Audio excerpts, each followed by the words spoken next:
Magandang araw po sa inyo lahat. At sa video po na ito ay tatalakayin po natin ang tungkol sa subtraction or pagbabawas sa Tagalog. Alamin po natin kung anong ibig sabihin ng subtraction. So, ito po yung operation or proseso ng paghahanap ng pagkakaiba sa pagitan ng dalawang number or quantities, no? Dito po meron po siyang tatlong parts ng number, no? Ito po yung tinatawag nating minuend na kung saan malaking number po ito. Yung subtrahen naman po, ito po yung pangalawang number sa subtraction. Usually maliit lang po ito na number, no? At yung pong result po ng dalawang number sa subtraction, yung po tinatawag nating difference, no? O sa Tagalog, pagkakaiba, no? Yung subtrahen naman po, ito po yung number na ibabawas natin. At yung pong minuend naman po, yun po yung number na babawasan natin, no? Proceed na po tayo dito sa example number 1. So, mapapansin po ninyo, no, itong arrangement ng ating mga numero ay naka-order po, no? Very important po 'yon. Kasi para po maiwasan natin ang error during execution ng pagsosolve, no? So, example number 1 po, yung pong 1,000, ima-minus natin siya ng 10, no? So, ang proseso po nito, mag-start po tayo ng from right papuntang left po, no? Ganun po magiging sequence natin sa pag-solve, no? Okay. Now, mapapansin po ninyo yung minuend natin tsaka yung subtrahend dito is both 0 po sila, no? So, kapag minus po ninyo yung 0 minus 0, of course po, ang result natin magiging 0, no? Dito po naman sa pangalawang numero natin, yung minuend natin 0 siya, tsaka yung subtrahend naman is 1. So, pag pinag-minus po natin itong dalawa, no, hindi po siya pwede. So, ang mangyayari po niyan, manghihiram po tayo sa kasunod na numero. Pero po dito, nagkataon, 0 po siya. Wala po tayong mahihiram dito.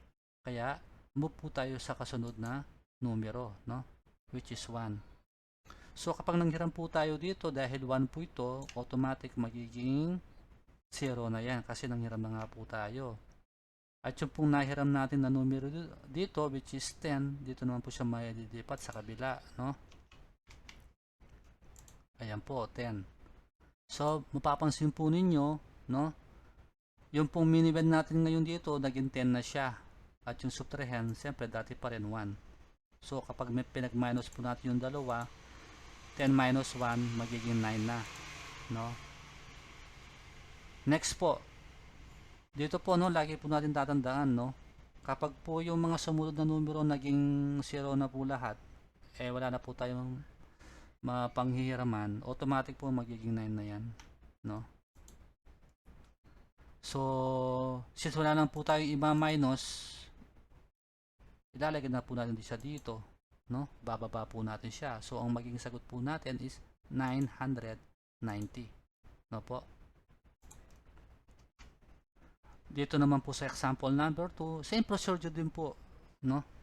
Ang gagawin po natin dito, yung minuend, ima-minus natin sa subtrahend. So, 0 minus 1, hindi po siya pwede, no? So, ang gagawin po natin, manghihiram po tayo sa kasunod na number, pero dito po, 0 din po yung kasunod niya. Lipat po tayo sa kabila niyan. Ayan, dyan po tayo manghihiram, no? Sabi ko nga po, since 1 po yan, pag po nanghiram tayo dito, no? Makakancel na po yung 1, magiging 0 na po, no? Tapos po, yung nahiram po natin, mapupunta na po siya dito sa kabila, magiging 10 na po yan, no? Kaya po, yan po, pwede na natin ipag-minus, no? Yung pong minuend natin, from 0, naging 10 na po siya, no? So, pwede na po yan. 10 minus 1 na po, magiging 9 na yan, no? 9 na. Tama po ba? So, sabi ko nga po sa inyo, kung yung sumunod po na mga numero ay 0, automatic magiging 9 na po yun, no? 9 na, no? Pag naging 9 na po yan, since 9 na po, mas malaki na po yung minuend natin sa subtrahend, pwede naman na po siyang natin i-minus. So, 9 minus 1 po, 8. Tama po? Okay. Since ang natira po natin yan is 0 and 1, since wala naman po tayong ima-minus, ibababa po natin yan. So yung 1 po ibababa natin dito, yung 0 ibababa natin dito. So ang sagot po natin is 1089. Opo. So next example na po tayo, sa number 3 na po tayo, no. Dito naman po same procedure din po, no.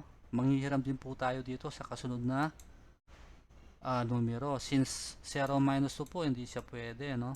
So, manghihiram po tayo dito ng numbers. So, sabi ko nga po, since 1 po ito, pag nanghiram po tayo, automatic magiging 0 na po yan.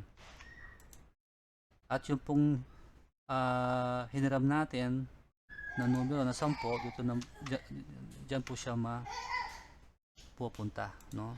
Since 10 na nga po yun, pag pinag-minus natin siya sa 2, magiging 8 na siya, no? So, next na po tayo, no? So, dito po, since 0 na po yung number natin dito, pag pinag-minus na naman natin siya dito, papunta dito sa subtrahend, hindi po siya po pwede, no? Kaya, ang mangyari po niyan is, manghihiram tayo sa kasunod na number, which is 1. So automatic magiging 0 na po yan pag nanghiram po tayo, no?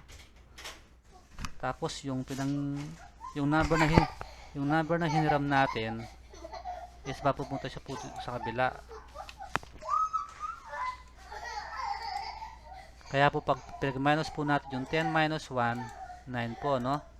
Since wala naman po tayong ibang numerong pag-minus dito, bababa po natin yung 1 dito po sa ilalim, at yung 0 naman po dito po sa ilalim, no?